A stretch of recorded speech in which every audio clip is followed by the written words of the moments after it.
காத்தாயி அம்மனின் அருள் அடியவர்கள் அனைவருக்கும் வணக்கம். அபிராமி அந்தாதி பாடல் எண் 55.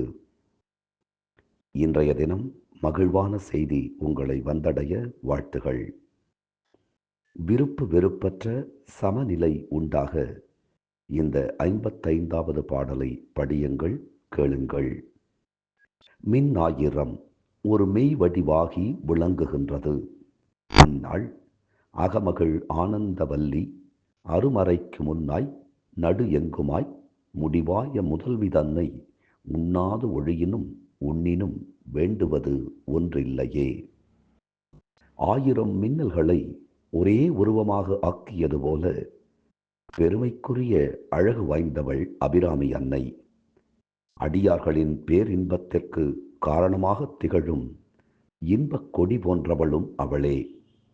வேதத்திற்கு முதலாகவும் நடுவாகவும் முடிவாகவும் விளங்கக்கூடிய முதல்வி அவள்.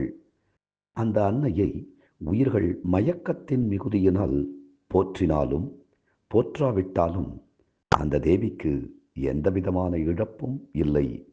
எனவே நாம் வணங்குவது நம்முடைய நன்மைக்கு மட்டுமே.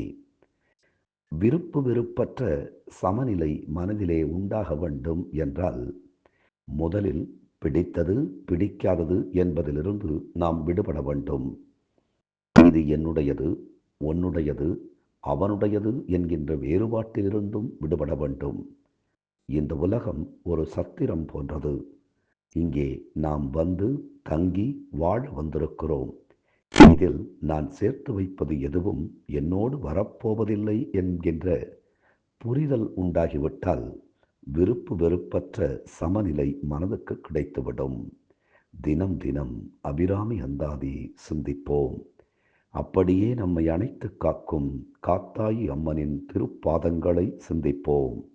அதன் வழி நம் தீய வினைகள் சிந்திப்போகும். நன்றி, வணக்கம்.